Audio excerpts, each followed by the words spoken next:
ഉപവാസത്തിന്റെ വിശുദ്ധിയും പ്രാർത്ഥനയുടെ ഊർജവും ആത്മീയതയുടെ ശക്തിയും നിറഞ്ഞ പുണ്യ റമദാൻ. ഈ പുണ്യമാസത്തിൽ ഏഷ്യ ബഹ്റൈൻ ഒരുക്കുന്നു ഷഹറുർ റഹ്മ. ഷഹറുർ റഹ്മ നിങ്ങൾക്കായി ഒരുക്കുന്നു nacho food products Ramadan special offer. Supported by Al Hilal health care. Available, affordable, accessible. ബിസ്മില്ലാഹ് വൽഹംദുലില്ലാഹ് വസ്സലാത്തു വസ്സലാമു അലാ സയ്യിദിനാ റസൂലില്ലാഹ്. ബഹുമാനികളെ, ഈ പരിശുദ്ധമായ ദിവസങ്ങളിൽ പരിപാവനമായ സന്ദേശവുമായിട്ട് ഏഷ്യ ബഹ്റൈൻ ഇന്ന് 23ാമത്തെ ദിവസം നിങ്ങളുടെ മുമ്പേ എത്തിയിരിക്കുകയാണ്.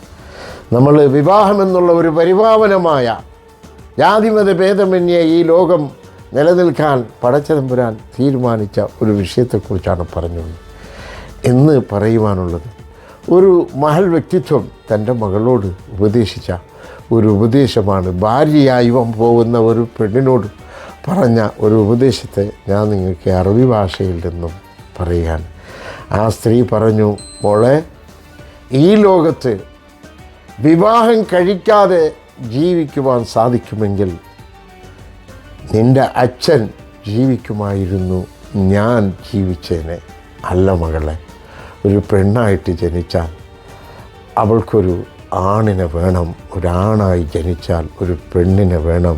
ഇത് പടച്ചതമ്പുരാനും ഈ ലോകവും കണ്ട സത്യമാണ് മോളെ എന്ന് മകളെ ഉപദേശിക്കാം.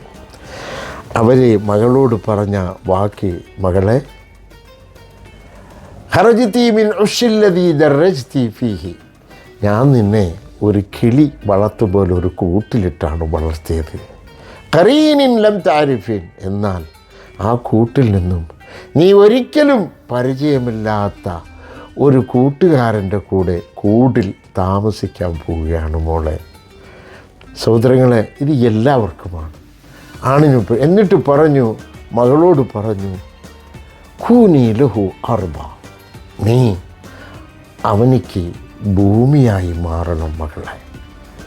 യകുല്ലക്കി സമാ, നീ ഒരു പെൺകുട്ടി ഭാര്യ ഭൂമിയായി മാറുമ്പോൾ ഭർത്താവ് അവനാണെങ്കിൽ അവൻ നിനക്ക് ആകാശമായി മാറണം. ഖൂനി ലഹു മഹ്ജ യകുല്ലക്കി ഇമാദ, നീ അവനിക്ക് തൊട്ടിലായിട്ട് മാറണം, അവൻ തൊട്ടിൽ തൂക്കുന്ന ആ തൂണായിട്ട് മാറും. ഭാര്യ ഭർത്തൃ ബന്ധമെന്ന് പറയുന്നത് ജീവൻ ടേക്കാം. കമാ തദീനു തുദാൻ, ഭാര്യ ഭർത്താവിൽ നിന്നും എന്തെല്ലാം സൗഭാഗ്യങ്ങൾ പ്രതീക്ഷിക്കുന്നുണ്ടോ അതെല്ലാം ഭർത്താവ് ഭാര്യയിൽ നിന്നും പ്രതീക്ഷിക്കുന്നു. അപ്പോൾ ഭാര്യ ഭർത്തൃ ബന്ധത്തിൽ മകളോട് പറഞ്ഞതാണ്, മകളെ, നീ ഒരു ഭൂമിയായി മാറുമ്പോൾ അവനാണെങ്കിൽ, അവനൊരു ബുദ്ധിജീവിയാണെങ്കിൽ അവൻ നിനക്ക് ആകാശമായിട്ട് മാറും. നീ അവനിക്ക് തൊട്ടിലായി മാറുമ്പോൾ തൊട്ടിൽ തൂക്കുന്ന തൂണായി മാറും.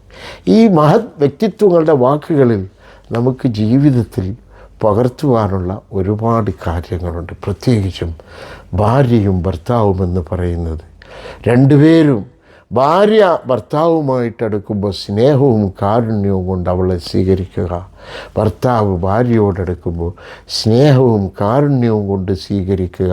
അതാണ് ഖുർആൻ കാഴ്ചവെക്കുന്ന വൈവാഹിക ബന്ധം. ആ ബന്ധം നമ്മുടെ ജീവിതത്തിൽ പകർത്തുവാൻ നമുക്ക് സാധിക്കുമാറാകട്ടെ. റമദാൻ്റെ ആശംസകളോടെ, ഏഷ്യ ബഹ്റൈൻ്റെ ആശംസകളോടെ, അസ്സലാമു അലൈക്കും വറഹ്മത്തുള്ളാഹി.